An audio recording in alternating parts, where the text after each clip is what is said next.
মূলত আমরা উপস্থাপন করেছি যে এতদিনে কি সিদ্ধান্ত বা কি কার্য ব্যবস্থা আমরা নিয়েছি। আজকে যেটি সিদ্ধান্ত হয়েছে মূলত তিনটি বিষয়ের উপর। প্রথমটি হচ্ছে যে বাসাবাড়ি এবং সোসাইটি থেকে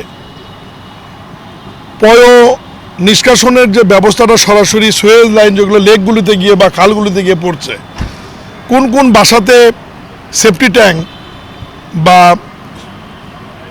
আপনার শোকয়েল নাই, এগুলো রাজুকের নেতৃত্বে একটা টিম আজকে করা হয়েছে, যেখানে সিটি কর্পোরেশন ওয়াসার প্রতিনিধিরা থাকবে। একটা জরিপ করা হবে এবং এই জরিপের রিপোর্ট জুলাইয়ের 10 তারিখের মধ্যে জমা দেবে রাজুক এই কমিটির কাছে।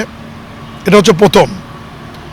দ্বিতীয় সিদ্ধান্ত হচ্ছে যে আমাদের ঢাকার যে বস্তিগুলো রয়েছে, বিশেষ করে করাইল সহ বিভিন্ন বস্তি রয়েছে, এই বস্তিবাসীদেরকে জীবনমান উন্নয়নের জন্য কি করা যায়, সেখানে উন্নত দেশগুলোর মতো কাউন্সিল বাড়ি করা যায় কিনা, বা পরিচ্ছন্ন কর্মীদের জন্য যেরকম আমরা 400, 500 বা 600 স্কোয়ার ফিট আবাসন করেছি সেই রকম আবাসনের ব্যবস্থা করা যায় কিনা, এ ব্যাপারে একটা ফিজিবিলিটি স্টাডি করার জন্যে স্থানীয় সরকার মন্ত্রণালয় এবং গণপূর্ত মন্ত্রণালয়কে আলাদা আলাদাভাবে মাননীয় প্রধানমন্ত্রী একটি অনুশাসন জারি করেছেন।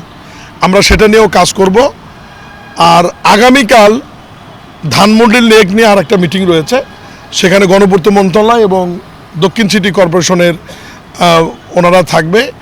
আর এর বাইরে গুলশান, বনানী, বাড়িধারা লেক পরিষ্কার পরিচ্ছন্ন রাখবার ব্যাপারে আমাদের যে দাসের কান্দি যে আমাদের যে ওয়াটার ট্রিটমেন্ট প্ল্যান্ট রয়েছে, সেটার সাথে এই লেকগুলোর ইন্টার কানেকশন কীভাবে করে পানির প্রবাহ সঠিক রাখা যায় এবং এ ব্যাপারে প্রয়োজনীয় পদক্ষেপ নেওয়ার জন্যে ওয়াসাকে দায়িত্ব দেওয়া হয়েছে।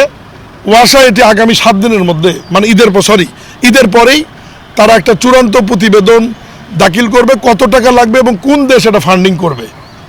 এই বিষয়গুলো নিয়ে মূলত আজকে সিদ্ধান্ত হয়েছে।